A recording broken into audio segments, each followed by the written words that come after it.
Okay guys, so this is Upper Brown Mountain, and this is my favorite kind of riding. I guess part of it is this is where I learned how to ride, and this is where I ride mostly.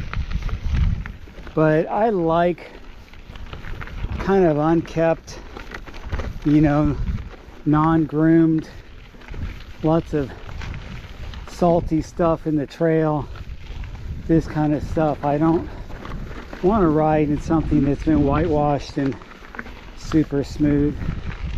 I mean, there are times when that's nice, but I like this stuff. I like to feel that I need mountain bike tires. I've got the Honcho, Terravel Honcho in front, 2.6, and the Terravel A-line in back, 2.5. That's about the max I would go on these I-30 rims. I feel like if I'm going to go with anything bigger, I really need I-35, and that's what I have on my other bikes. Or the other wheel set I have for this bike is I-35. The Stans Barron CB7 rims with 2.8 tires. 35, also I-35 does really good for 2.6 too. But I like these rims. I wanted to build them up. We'll have Bird build them up like I just said. Anyway, it's smooth right here, and this is nice, but I like it when I'm getting into loose and rough and chunk stuff, and I get that feedback. The other reason is I like to be in the wilderness. If I wanted to be in something that wasn't wilderness, I would just be on a road ride. And I do those too for my long distance rides. But if I could have a long distance ride that had this the whole way, oh, that would be nice.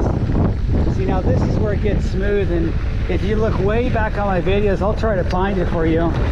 But I used to brag that all you needed is a rigid single speed, and I rode that up for here for years, and I love my rigid single speed. I miss it. If you guys are keeping up, you know I cracked that 7th Sola frame, and that's what I ended up getting the 7 Evergreen, my second separate Evergreen with a 1x, just because, I don't know, it just made sense to get a more aggressive Evergreen, I guess, or a more aggressive gravel bike, and have a 1x, because my original gravel bike was 2x, and so I just decided to do the 1x, and also decided to go a little bit more aggressive on the Geo, and 7 worked with me on that. But they were hesitant. 7 is not the tie frame company to go with if you want to tweak things out and go deeper into every little detail. They won't put the top mount on the bar. They won't do extra mounts. They just do the standard. They're very, very rigid with what they do with their frames, but they also have the lightest titanium tubing available. Their tight frames are lighter than everybody else's. I mean, I don't know about everybody else's, but they're definitely, they curate and have been making their tie tubing for a long damn time. And perhaps Merlin or Lightspeed or Linsky also have the same type of tie tubing. I don't know, but with tie frames, I think you're very limited, not very limited, but I would say more limited on the type of tubing that you're going to get than on a steel frame, just because steel is more abundant and people can do stuff with steel easier than they can do with tie. But look how smooth this is. In that frame, oh my gosh, riding on this stuff, it felt like it was so smooth.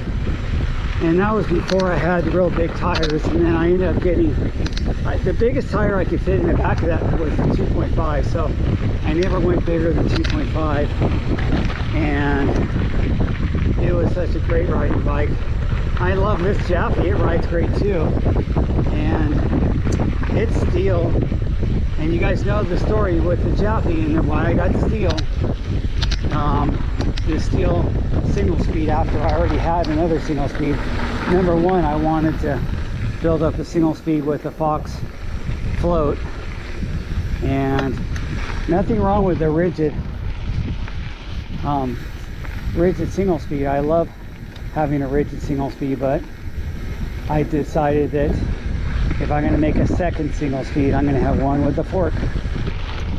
So now I don't have a fully rigid single speed, but I do have a rigid gear bike with that new Escar Hayduk tie, and that tie frame is heavy, way more heavier than if I would have got another 7 tie frame, at least a pound heavier, and it's actually not that much lighter than a steel frame, maybe a pound, but it's not even.